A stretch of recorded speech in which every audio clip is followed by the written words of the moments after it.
పేతురు రాసిన మొదటి పత్రిక 4వ అధ్యాయం 1వ వచనం. క్రీస్తు శరీరమందు శ్రమపడెను గనుక మీరును అట్టి మనస్సును ఆయుధముగా ధరించుకున్నది. శరీర విషయంలో శ్రమపడిన వాడు శరీరమందు జీవించు మిగిలిన కాలము ఇక మీదట మనుజాశలను అనుసరించి నడుచుకొనుక దేవుని ఇష్టానుసారముగానే నడుచుకున్నట్లు పాపముతో జోలియక ఏమీ లేక ఉండును. ప్రార్థన చేసుకుందాం. ప్రేమ కలిగిన మా పరలోకపు తండ్రి, మీ ఘనమైన అతి పరిశుద్ధమైన నామానికి వందనాలు ప్రభువా. ఉదయకాల సమయంలో మీ సన్నిధికి చేరి మిమ్మల్ని స్తుతించి మిమ్మల్ని ఆరాధించి గణపరచడానికి ప్రభువా దయచేసిన అవకాశాన్ని బట్టి మీకు స్తోత్రాలు. ఈ సమయంలో మీ వాక్యపు వెలుగులో మమ్మల్ని మేము పరిశీలించుకొని ప్రభువా ఉదయకాల సమయంలో ప్రభువా మిమ్మల్ని మా యొక్క జీవితాన్ని మార్చుకోవడానికి శరీరాశల నుంచి, నేత్రాశల నుంచి, జీవకుడుము నుంచి, పాపం నుంచి ప్రభువా విడుదల పొందడానికి సహాయం దయచేయమని, ఈ వాక్యం మా జీవితాల్లో మాకు ఉపయోగపడడానికి కృప చూపించమని, విని గ్రహించి లోబడే మనసు దయచేయమని ప్రభువా కృప చూపించమని ప్రాధేయపడతా ఉన్నాం తండ్రి. విధేయత కలిగిన హృదయం దయచేయండి ప్రభువా. మార్చుకోవడానికి ఇష్టపడడానికి కఠిన హృదయాన్ని ప్రభువా తీసివేయమని ప్రాధేయపడుతూ ప్రభువా ప్రభువా ఘనత, మహిమ, ప్రభావాలు మీకే ఆరోపిస్తూ అంధకార శక్తిని లయపరచమని మీరే మాట్లాడమని యేసు ప్రభువారి అతి పరిశుద్ధమైన నామంలో ప్రార్థన అడిగి వేడుకుంటున్నాం తండ్రి. ఆమేన్. ఒకసారి కొంతమంది టూరిస్టులు ఒక ప్రాంతాన్ని, ఒక విలేజ్ని విజిట్ చేస్తూ ఉన్నారు. అంటే ఆ ప్రాంతాలు తిరుగుతూ ఉండి ఒక చిన్న గ్రామానికి వెళ్ళారంట. అయితే అక్కడ ఒక ముసలాయన కూర్చొని ఉంటే ఆయన దగ్గరకు ఒక టూరిస్ట్ వెళ్ళి, ఇక్కడ ఈ గ్రామంలో ఎవరైనా గొప్ప గొప్ప వాళ్ళు పుట్టారా అని అడిగాడంట. మామూలుగా మనం అడుగుతాం కదా, ఎవరైనా ఫేమస్ పీపుల్ ఉన్నారా అన్నట్లు, ఎవరైనా గొప్ప వాళ్ళు పుట్టారా ఈ యొక్క ఊరిలో అని ముసలాయన అడిగితే ముసలాయన అన్నాడంట, లేదండి మా ఊరిలో అందరు పిల్లలే పుట్టారు అన్నాడు. అందరూ చిన్నపిల్లలే పుట్టారు, గొప్ప గొప్ప వాళ్ళు ఎవరు పుట్టలేదండి. అంటే క్రైస్తవ జీవితం కూడా ఎవరు కూడా ప్రారంభంలోనే గొప్పగా దేవుల్లో ఎదిగిపోరు. ప్రారంభంలో అందరూ స్లోగానే వాళ్ళ ప్రయాణం ప్రారంభిస్తారు. కానీ దేవుల్లో ఎదుగుతుండాలి, నేర్చుకుంటూ ఉండాలి. ఇది మనం అర్థం చేసుకోవాలి. ఒకేసారి మనం దేవుల్లో ఎదిగిపోము, ఆత్మీయంగా ఒకేసారి మెచ్యూరిటీ వచ్చేది. ఇది స్లోగానే దేవుల్లో చిన్నపిల్లలు ఎలాగైతే సంవత్సరం మార్పు చెందుతూ అలాగే ఎదుగుతూ ఉంటారో, అలాగే మనుషులు, అలాగే క్రైస్తవ జీవితంలో కూడా మనం స్లోగానే మన జీవితాల్లో ఈ దేవుల్లో ఎదుగుతూ ఉంటాం. దేవుడు మనతో మాట్లాడుతున్నప్పుడు మనం లోబడుతూ మన పాప జీవితాన్ని, శరీర జీవితాన్ని అర్థం చేసుకొని మార్చుకుంటూ మనం దేవుళ్ళు ఎదుగుతూ ఉండాలి. ఇది మనం అర్థం చేసుకోవాలి. చూడండి, ఆ ప్రాసెస్లో శరీరం శ్రమకు గురవుతుంది. ఆ ఎదిగే క్రమంలో దేవుళ్ళు ఎదిగేటప్పుడు శరీరం శ్రమకు గురవుతుంది. చూడండి, మనం పుట్టినప్పుడే తల్లికి శ్రమ కలుగుతుంది. మనం పెరుగుతూ ఉంటున్నప్పుడు మనకు అనేకమైన ఫిజికల్గా కూడా శ్రమలు రావచ్చు, ఏమైనా దెబ్బలు తగలవచ్చు, పడిపోవచ్చు, ఇంకోటి అవ్వచ్చు, అలాగా ఎదుగుతూ ఉంటాం. అయితే ఇక్కడ దాన్ని మనం చూడండి, పేతురు భక్తుడు ఎట్లా చెప్తున్నాడంటే, యేసు ప్రభు వారి శ్రమ పడ్డాడు కాబట్టి మనకు కూడా అటువంటి మనసు ఉండాలి అని చెప్తాడు. యేసు ప్రభు వారి శ్రమ పడి ఎలాగైతే మనకి రక్షణ మార్గం తీసుకొచ్చారో అటువంటి మెంటాలిటీ ఉండాలి, అటువంటి యాటిట్యూడ్ ఉండాలి, అటువంటి మనసు ఉండాలి. శ్రమల పట్ల యేసు ప్రభు వారు ఏమీ శ్రమలను చూసి ఆయన ఏం భయపడిపోలేదు, ఆయన దూరంగా పారిపోలేదు. శిష్యులు పారిపోయారు, ఎవరి దగ్గర అప్పటి వరకు మంచిగా దేవునితో ఉన్న వాళ్ళు కూడా పారిపోయారు. కానీ యేసు ప్రభు వారు ఏం భయపడలేదు. ఎవరు ఇక్కడ యేసు ప్రభు వారు అని వచ్చి బట్టలు అడిగితే యేసు ప్రభు వారు నేనే అని ధైర్యంగా, అంటే శ్రమల్లో మనం ఎక్కడికి పారిపోవాల్సిన అవసరం లేదు, కానీ దేవునిలో ఇంకా నిలదొక్కుకోవాలి, ధైర్యంగా ఉండాలి, విశ్వాసంలో ఎదగాలి. ఇది మనం అర్థం చేసుకోవాలి. శ్రమ పడిన వాడు శరీరం అందు జీవించు మిగిలిన కాలము ఇక మీదట ఇలాగే ఎవరైతే ఇటువంటి మనసు కలిగి ఉంటారో వాళ్ళ ఆలోచన విధానం ఎట్లా ఉంటుందంటే మనుజాసులు అనుసరించరు. చూడండి, నడుచుకున్నారు, దేవుని ఇష్టానుసారముగానే నడుచుకుంటారు, పాపము జోలికి వెళ్ళరు. పోకిరి చేష్టలు, దురాశలు, మద్యపానం, అల్లరితో కూడిన ఆటపాటలు, త్రాగుబోతులు, విందులు, ఇవన్నీ విగ్రహ పూజలు, ఇవన్నిటికీ దూరంగా ఉంటారు, పాపం జోలికే వెళ్ళరు. ఇవన్నీ చూడండి, పెద్ద లిస్టే ఉంది. దురాశలు, మద్యపానం, అల్లరితో కూడిన ఆటపాటలు, పోకిరి చేష్టలు, త్రాగుబోతులు, విందులు, ఈ రోజులు ఇవి కామన్. ఒకప్పుడైతే ఇటువంటి మాట మాట్లాడాలంటేనే ఒక విధంగా ఉండేది, కానీ ఇప్పుడు సర్వసాధారణం. త్రాగుబోతులు లేని ఇల్లు, ఊరు లేదు. ఒకప్పుడు తాగేవాళ్ళు అంటే ఎవరికి తెలియకుండా ఊరు బయటికి వెళ్ళి అలా చేసేవాళ్ళు. పాపం చేస్తున్నాం, తప్పు చేస్తున్నాం అని తెలిసేది. ఇప్పుడు ఎవరికి అసలు మనసాక్షే లేదు. ఇవన్నీ అంటే పాపం దానికి కారణం ఏంటో తెలుసా? శ్రమల పట్ల ఇటువంటి దేవునికి ఉన్న యాటిట్యూడ్ లేదు. అంటే దేవుని కోసం శ్రమలను అనుభవించాలి, దేవుని కోసం బ్రతకాలి, యేసు ప్రభువారి లాంటి జీవితం మనకు కావాలన్న ఆలోచన ధోరణి ఎవరికి లేదు. దానివల్లనే ఇటువంటి భయంకరమైన భ్రష్టత్వం మనుషుల జీవితాల్లోకి ఎంటర్ అయిపోయింది. విగ్రహ పూజలని మనం అంటున్నాం ఇక్కడ కదా. మనం అనుకోవచ్చు, నేను ఎప్పుడు అసలు విగ్రహానికి దండం పెట్టనండి అనుకోవచ్చు, కానీ మనం రోజు చేస్తున్న పనులు ఏంటి తెలుసా? వీడియోలు, సినిమాలు, సీరియళ్ళు, ఇవన్నీ విగ్రహాలకు దండం పెట్టినట్టే. ధనానికి దాసోహం అయిపోవడం, దేవుని కన్నా ధనానికి ఎక్కువ వాల్యూ ఇవ్వడం, దేవుని కన్నా ప్రాస్పెరిటీకి ఎక్కువ వాల్యూ ఇవ్వడం, ఇవన్నీ విగ్రహ పూజలే. అందాన్ని ప్రేమించడం, జ్ఞానాన్ని ప్రేమించడం, దేవుని కన్నా ఎక్కువగా జ్ఞానాన్ని ప్రేమించడం, ఈ లోక జ్ఞానాన్ని ప్రేమించడం, దేవుని కన్నా ఎక్కువగా అందాన్ని ప్రేమించడం. సో ఇవన్నీ కూడా చూస్తే భ్రష్టత్వం అనేది భయంకరంగా విడిగా భయంకరంగా లోకంలో తాండవిస్తుందని మనం అర్థం చేసుకోవచ్చు. దీనికి కారణం ఏంటో తెలుసా? క్రిస్టియానిటీ పట్ల, యేసు ప్రభు వారి ఇచ్చే జీవితం పట్ల, యేసు ప్రభు వారి యాటిట్యూడ్ ఎలాగుంది, పాపం పట్ల ఎలాగుంది యేసు ప్రభు వారి యాటిట్యూడ్, శ్రమల పట్ల యేసు ప్రభు వారి యాటిట్యూడ్ ఎట్లుంది, అది లేదు. అటువంటి మనసు కావాలని కోరుకునే విధానం లేదు. చూడండి, సామెతల గ్రంథంలో ఒక మాట మీకు చూపిస్తాను. సామెతల గ్రంథం 14వ అధ్యాయం 14వ వచనం.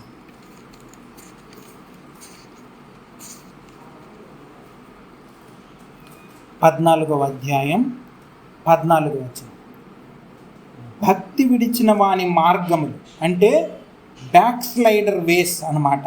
భక్తి విడిచిన వాని మార్గములు వానికే వెక్కసమగును. అంటే ఏమవుతుంది? బ్యాక్ స్లైడరు వెళ్తున్న మార్గం వానికి సాటిస్ఫాక్షన్ అవ్వదు. ఆస్తి సంపాదించుకుంటున్నాడు, ఇంకా సంపాదించాలి, నేను చచ్చిపోయే వరకు వీలైనంత కూడబెట్టేసుకోవాలి అనుకుంటా. అటువంటి ఆలోచనలు వస్తాయి. దానివల్ల ఏమన్నా యూజ్ ఉందా?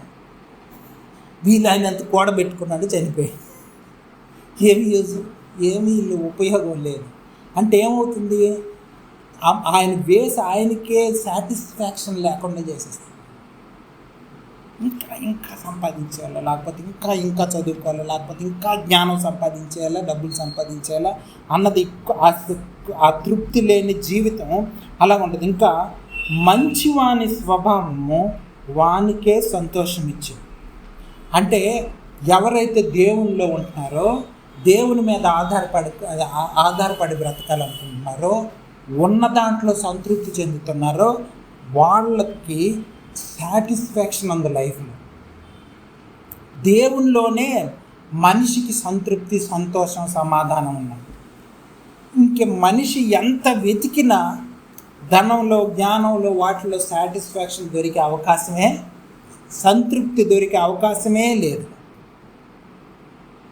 చూడండి, మనకి ఏదైనా సాధించే ఇల్లు కొనుక్కున్నాం అనుకోండి, ఎంతకాలం ఉంటుంది సంతోషం ఆలోచించండి. కొంతకాలం ఉంటుంది. ఆ తర్వాత ఇంటికి రిపేర్లు అయ్యేసి వస్తుంటాయి అనుకోండి, అప్పుడు మళ్ళీ పెద్ద ఏమి సంతృప్తి ఏమి ఉండదు. కొనుక్కొని కొంతకాలం సంతోషం ఉంటే ఉండొచ్చు, లేకపోతే తర్వాత ఇవన్నీ తాత్కాలికమైన ఆనందాలు. సినిమా చూసినా, సీరియల్ చూసినా, ఏమైనా డ్రింకులు తాగినా, లేకపోతే ఇంకోటి తిన్నా ఎంతకాలం ఉంటుంది సాటిస్ఫాక్షన్? టెంపరీ. ఇదంతా టెంపరీ సాటిస్ఫాక్షన్. నిజమైన సంతోషం, సమాధానం, సంతృప్తి దేవునిలో ఉన్నాయి. దేవుని మీద ఆధారపడే బ్రతుకులోనే ఉన్నాయి. భక్తిని విడిచిపెట్టి వేరే మార్గం గుండా వెళ్ళిపోతే సంతృప్తే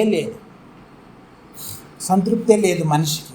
ఎందుకంటే దేవుడు మనల్ని సృష్టించిన విధానమే అలాగుంది. దేవుడు మనల్ని ఎలా సృష్టించాడంటే దేవుని మీద ఆధారపడి బ్రతికేటట్లు మనల్ని డిజైన్ చేశాడు. కానీ మనం ఏం చేసాం? నాకు అవసరం లేదు, నేనే గొప్పోడిని అయిపోతానని అనుకున్నాం. సైతాన్ ఏం చెప్పాడు? దేవుడిలాగా అయిపోతాం. దేవుడు అసలు మనం సృష్టించిందే దేవుని స్వభావం మనకు రావటానికి, దేవుని లాంటి యాటిట్యూడ్ మనకు కూడా రావడానికే దేవుడు సృష్టించి మనతో సహవాసం చేసేవాడు. కానీ సైతాన్ ఏం చేశాడు? వేరే మార్గం చూపించాడు. నీకు నువ్వు అయిపోవచ్చు, దేవుడు అవసరమే లేదు, నీకు నువ్వే గొప్పోడు అయిపోవచ్చు, డబ్బులు సంపాదించుకోవచ్చు, జ్ఞానం సంపాదించుకోవచ్చు, దేవుడిలాగా ఆలోచించవచ్చు, దేవుని చేయాల్సిన అవసరం లేదని వేరే మార్గం చూపించాడు. అందుకనే ప్రజలు ఇప్పుడు కూడా వేరే మార్గం ఎత్తుకోవడానికే ఆలోచిస్తుంటారు, కానీ దేవుని మార్గంలో వెళ్ళి సంతోషం, సమాధానం అనుభవిద్దాం అన్నది లేదు. అందుకే క్రైస్తవ జీవితం చాలామందికి దొరకట్లేదు. అందుకని క్రిస్టియన్ లైఫ్ ఎక్సైటింగ్గా లేదు. అందుకని చూడండి, క్రిస్టియన్సే చాలామంది చాలా ట్రిప్పులు వెళ్తుంటారు. అంటే దేవుని కన్నా దేవుడి దగ్గర సాటిస్ఫాక్షన్ లేక చాలా ధనం వెచ్చించి వేరే దేశాలకు వెళ్ళి సంతోషం అనుభవిద్దాం అనుకుంటుంటారు. వేరే బట్టలు కొనుక్కొని, లేకపోతే వేరే ఏదో చేసి సంతోషం సంపాదించుకుందాం అనుకుంటాం. అది ఎంతకాలం ఉంటుంది? ట్రిప్ వెళ్ళామనుకోండి, వేల డబ్బులు ఖర్చు పెట్టుకొని ఎంతకాలం ఉంటుంది సంతోషం? టెంపరీ. ఏదైనా టెంపరీ. సైతాన్ ఏం చేస్తాడంటే డబ్బులు ఖర్చు పెట్టుకో, సంతోషం దొరుకుతుంది అని చెప్తాడు. డబ్బులు సంపాదించుకో, బాగా కొంత డబ్బులు తిరుగు, సాటిస్ఫాక్షన్. ఇప్పుడు ఈ రోజుల్లో చూడండి, అందరి లైఫ్ ప్రిన్సిపల్, లైఫ్ ఫండా ఇదే: సంపాదించుకో, తిను, ఖర్చు పెట్టుకో, సంతోషంగా ఉండు. సో అందులో నిజమైన సాటిస్ఫాక్షనే లేదు, సంతృప్తే లేదు, దొరకదు, ఇంపాసిబుల్. ఏదైనా డ్రింక్ తాగేవాళ్ళు, మత్తుకు బానిసలు అయిపోయేవాళ్ళు ఏమనుకుంటారు? మత్తు తీసుకుంటే ఏదో సంతోషం వస్తుంది అనుకుంటారు. నిజంగా వచ్చే అవకాశం ఉంది కొంతసేపు, ఓ 10 నిమిషాలు, పావు గంట, అరగంట, గంట, ఒక రోజు. తర్వాత మళ్ళీ కొనుక్కో, మళ్ళీ తాగు. సో ఇది కాదు క్రైస్తవ జీవితం అంటే. నిజమైన జీవితం అంటే ఇది కాదు. అందులో సంతృప్తే లేదు. ఇంకా చూడండి, దేవునిలోనే సంతృప్తి ఉంది. ఇది మనం అర్థం చేసుకోవాలి. అంటే అసలు మనిషికి సంతృప్తికరమైన జీవితం ఎట్లా ఉందండి? సైతాన్ ఏం చేశాడంటే యేసు ప్రభువారు దేవుని సేవకు సమర్పించుకున్నప్పుడు, బాప్తిస్మం తీసుకున్న తర్వాత పరిచర్య ప్రారంభించే ముందు ఆయన 40 దినాలు ఉపవాసం ఉన్నారు, అరణ్యంలో గడిపినప్పుడు సైతాన్ వచ్చింది.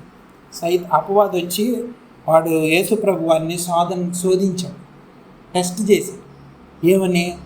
ఆకలితో ఉన్నావు కదా, రాళ్ళని రొట్టెలుగా చేసుకొని తినే, లేకపోతే పైనుంచి దూకే, లేకపోతే నాకు నమస్కారం చేయి. ఇవన్నీ టెంప్టేషన్స్ అన్నీ యేసు ప్రభు వారికి ఒకదాని తర్వాత ఒకటి శోధనలకు గురి చేశారు యేసు.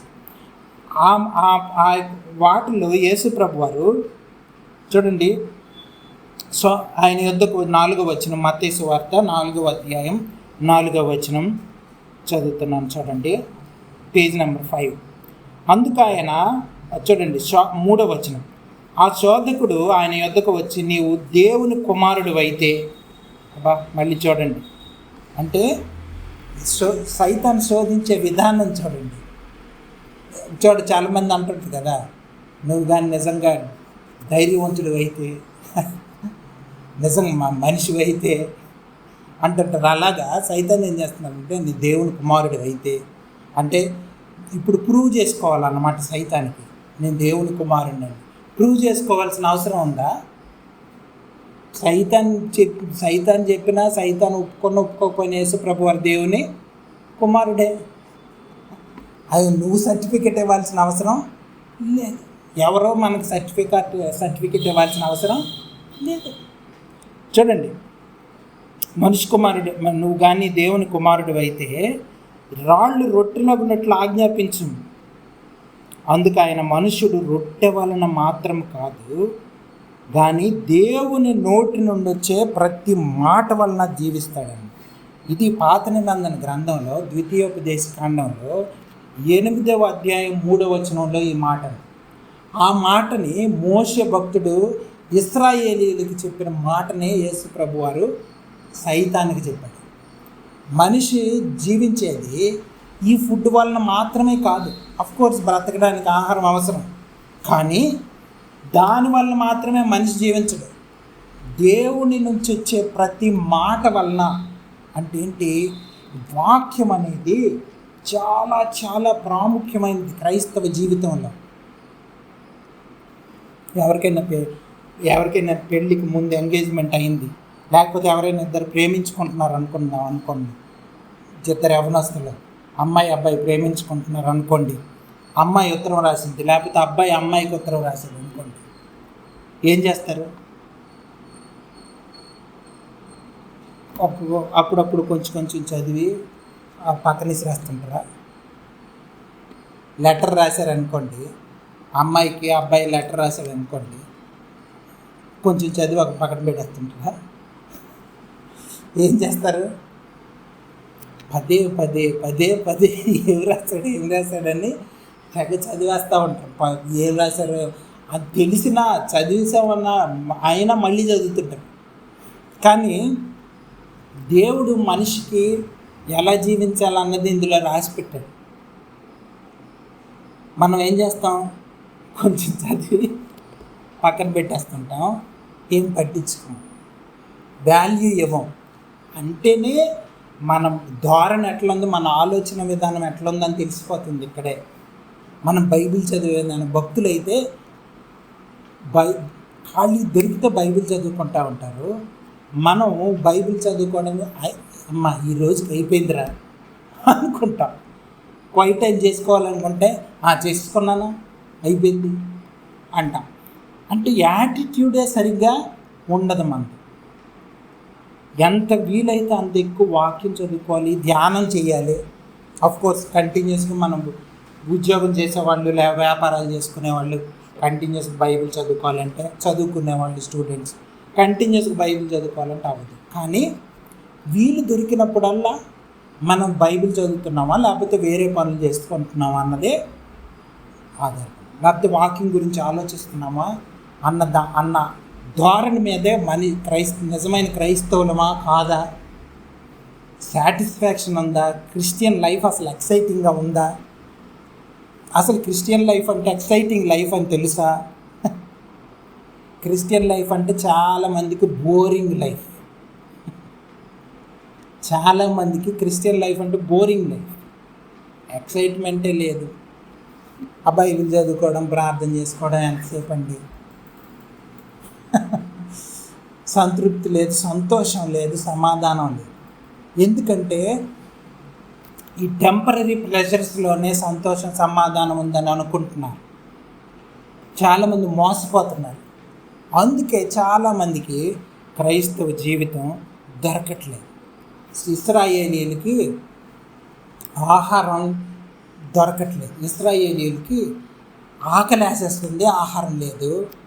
వాళ్ళు ఏమనుకుంటున్నారంటే ఈజిప్ట్లోనే మంచిది, నాన్ వెజ్ అవి ఇవి తినేవాళ్ళం, అక్కడే బానిసలుగా ఉన్నప్పుడే మంచి ఫుడ్ దొరికింది, ఇప్పుడు ఏం ఫుడ్ లేదు, ఏం లేదు, ఈ అడవిలోని అరణ్యంలోని మమ్మల్ని చంపేయడానికి తీసుకొచ్చినట్టు అన్నాడు మోషే అని సణుక్కోవడం గొనుక్కోవడం మొదలెట్టారు.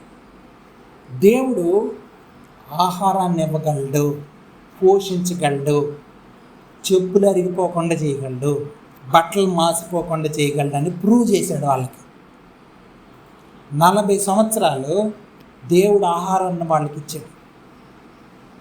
పైనుంచి రోజు ఆహారం పడుతుంది, ఏరుకొని తినేయడమే.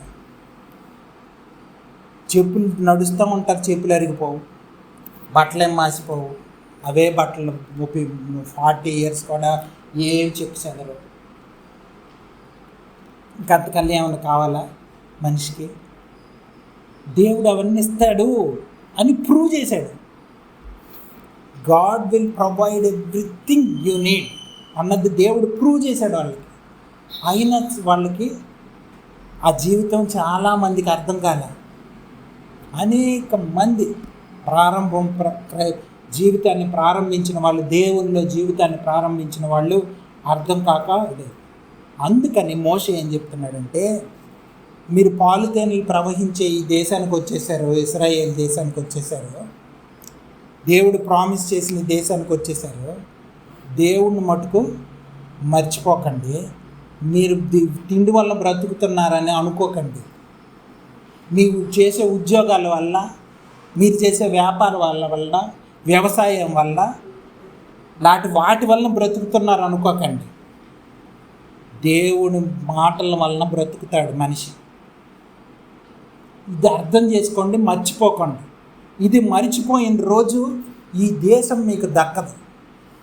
ఈ దేవుడిచ్చే ఆశీర్వాదాలు, ఈ పాలుతేనెలు ప్రవహించే దేశంలో మీరు ఇంక ఉండరు అని చెప్పి.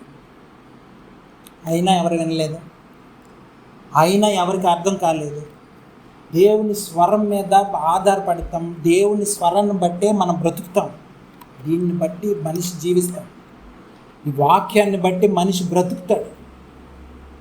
ఇది అర్థం చేసుకోవాలి. లేకపోతే ఆత్మీయంగా చచ్చిపోతాడు. ఆహారం లేకపోతే ఎట్లా చచ్చిపోతామో, ఇది లేకపోతే అట్లనే డెడ్ అయిపోతాం. అనేక మంది క్రైస్తవులు చనిపోయిన వాళ్ళుగా ఉన్నారు ఇప్పుడు. దానికి కారణం ఏంటో తెలుసా? దేవునిలో సంతృప్తి లేని జీవితం. దేవునిలో ఎలాగ సంతృప్తిగా ఉండాలి, క్రిస్టియన్ లైఫ్ అంటే ఎంత ఎక్సైట్మెంట్ ఉంటుంది ఎవరికి తెలియదు. ఇది జుంటి తేనె ధారలాగా ఉంది నాకు అని భక్తుడు చెప్తున్నాడు. ఎప్పుడైనా అనిపించిందా మనకి? అటువంటి స్వీట్నెస్ దొరికిందా? ఆ మధురానుభూతి దొరికిందా మనకి? ఇది అర్థం. క్రైస్తవ జీవితం అనేది సో ఎక్సైటింగ్ లైఫ్, చాలా గొప్ప ఎక్సైట్మెంట్ ఉండే జీవితం క్రైస్తవ జీవితం. నువ్వు ఏ ట్రిప్పులకి వెళ్ళినా, ఎంత కోట్లు ఖర్చు పెట్టుకున్నా, ఏం చేసినా ఇటువంటి జీవితం దొరికే అవకాశం లేదు. ఇది కేవలం యేసు ప్రభు వారిని బట్టి మాత్రమే ఇటువంటి ఎక్సైటింగ్ లైఫ్ దొరికింది మనకు. ఇటువంటి మధురమైనటువంటి వాక్యం దొరికింది మనకు. ఇటువంటి జీవితం దొరికింది యేసు ప్రభు వారిని బట్టి. మనం అర్థం చేసుకొని ఈ మన్నాని రోజు తింటే సంతృప్తి దొరుకుతుంది. దేవుని వాక్యమే మన్నా, దేవుని స్వరమే మన్నా. అందులో ఉంది ఎక్సైటింగ్ లైఫ్, సంతృప్తి, అందులో ఉంది సంతోషం, నిజమైన ఎక్సైట్మెంట్, గొప్ప సంతోషం అందులో ఉంది. చాలామందికి తెలియదు. పద్మాస్ ద్వీపంలో శ్రమలు అనుభవిస్తున్నాడు. ఎవరు? యోహాను. ఏమనుకుంటారు ప్రజలు? దేవుణ్ణి నమ్ముకున్నాడు కానీ చూడండి జీవితం ఎట్లయిపోయిందో, జైల్లో అని బ్రతుకుతున్నాడు. కానీ ఆ ఎక్సైట్మెంట్ యోహానికి తెలుసు. పరలోకంలో ఉన్నాడు, పరలోకం మొత్తం దేవుడు చూపిస్తున్నాడు. దేవుని దగ్గర ఉన్న పెద్దలు, దేవదూతలు, వాళ్ళు ఎలాగున్నారు, దేవుని పరిపాలన ఎట్లా ఉంది అక్కడ, ఇవన్నీ తెలిసిపోతున్నాయి. ఫ్యూచర్లో ఏమవుతుంది, భవిష్యత్తులో ఏం జరగబోతుంది, ఎవరు దేవుని సన్నిధికి వెళ్తారు, ఇవన్నీ కూడా దేవుడు చూపించేశాడు, రాస్తున్నాడు, దానిలో రాసుకుంటున్నాడు. పౌలు భక్తునికి 3వ ఆకాశానికి తీసుకెళ్ళి దేవుడు ఆ పరలోకం అంతా చూపించాడు. ఎవరికి కలుగుతుందండి ఇటువంటి అనుభూతి? ఎన్ని కోట్లు పెట్టినా, నువ్వు ఎన్ని భూలోకంలో ఎన్ని అందమైన ప్రాంతాలు చూసినా దొరికే అవకాశం లేదు. సో క్రిస్టియన్ లైఫ్ అనేది ఒక ఎక్సైటింగ్ లైఫ్ అని అర్థం చేసుకొని, ఈ వాక్యాన్ని అర్థం చేసుకొని ధ్యానం చేస్తూ నిజమైన సంతోషాన్ని అనుభవించండి క్రైస్తవులారా.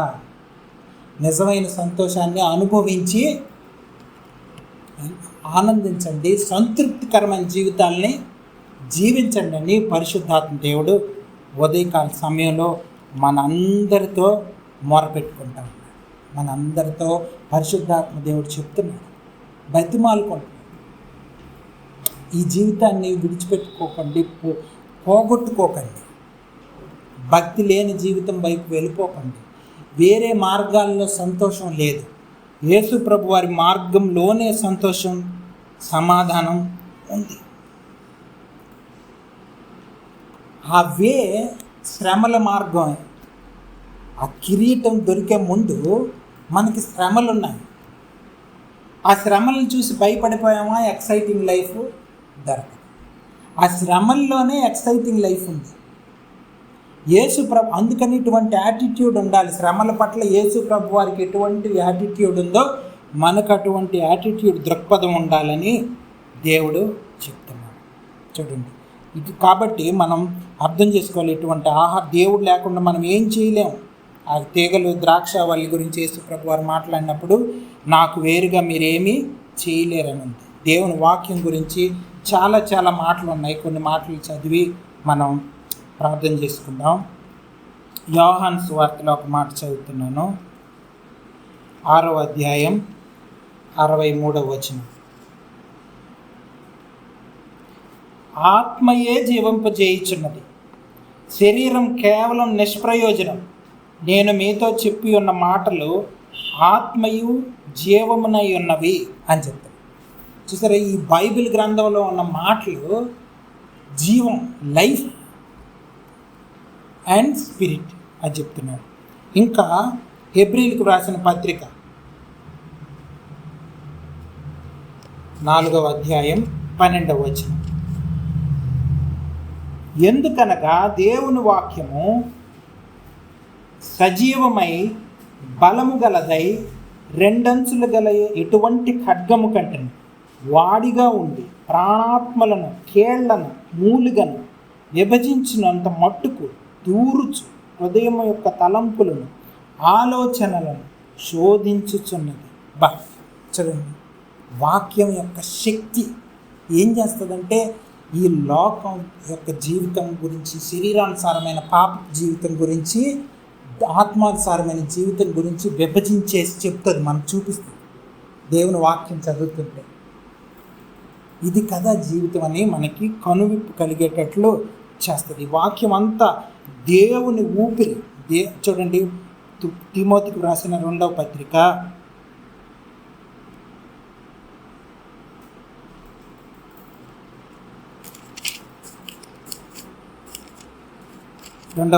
3వ అధ్యాయం 16వ వచనం, 195 పేజ్ నెంబరు, 16వ వచనం. 2వ తిమోతి 3వ అధ్యాయం 16. దైవజనుడు సన్నద్ధుడై ప్రతి సత్కార్యమునకు పూర్ణముగా సిద్ధపడి ఉండినట్లు దైవావేశం వలన కలిగిన ప్రతి లేఖనము ఉపదేశించుటకును, ఖండించుటకును, తప్పుదిద్దుటకును, నీతి యందు శిక్ష చేయుటకును ప్రయోజనకరమై ఉన్నది. అంటే మనకి చాలా ప్రాఫిటబుల్ ఇది. ఏదన్నా బిజినెస్లో మీరు ఇన్వెస్ట్ చేస్తే ఇంతకన్నా ప్రాఫిట్ ఇంకోటి లేదని ఎవరైనా చెప్పారనుకోండి, మనం డబ్బులు తీసుకెళ్ళి ఎందులో పెడతాం? అందులోనే పెడతాం కదా. ప్రాఫిటబుల్ బిజినెస్ ఉంది ప్రపంచంలోనే, ఇంతకన్నా ప్రాఫిటబుల్ బిజినెస్ ఇంకొకటి లేదు అని చెప్పి ఖచ్చితంగా మనకు తెలిస్తే డబ్బులు తీసుకెళ్ళి అందులోనే ఇన్వెస్ట్ చేస్తాం కదా. దేవుడు చెప్తున్న వాక్యం అనేది ప్రాఫిటబుల్ బిజినెస్. ఇందులో మనం కాలాన్ని మనం దాన్ని ఇన్వెస్ట్ చేస్తే మన జీవితాన్ని, మనకు దేవుడిచ్చిన సమయాన్ని మనం ఇందులో ఇన్వెస్ట్ చేస్తే ఎంతకన్నా ప్రాఫిటబుల్ ఇంకొకటి లేదు, ప్రయోజనకరం మనిషికి ఇంకొకటి లేదు. చూడండి, సో వాక్యాన్ని చదువుకొని మన జీవితాన్ని మార్చుకుందాం. ఆ ఎక్సైటింగ్ లైఫ్ అంటే ఏంటో చూద్దాం, టేస్ట్ చేద్దాం, ప్రార్థన చేసుకుందాం. ప్రేమ కలిగిన మా పరలోకపు తండ్రి, మీ ఘనమైన నామానికి వందనాలు. మాతో మాట్లాడినందుకు ప్రభువా, మరొకసారి అద్భుతమైన జీవితాన్ని మా ముందు ఉంచినందుకు మేము స్తుతిస్తూ వాక్యం మా హృదయంలో బదిలిపరచమని ప్రభువా నాయన ఇంకా ఫలింపజేయమని యేసు ప్రభువారి అతి పరిశుద్ధమైన నామంలో ప్రార్థన అడిగి వేడుకొంచున్నాం తండ్రి. ఆమేన్.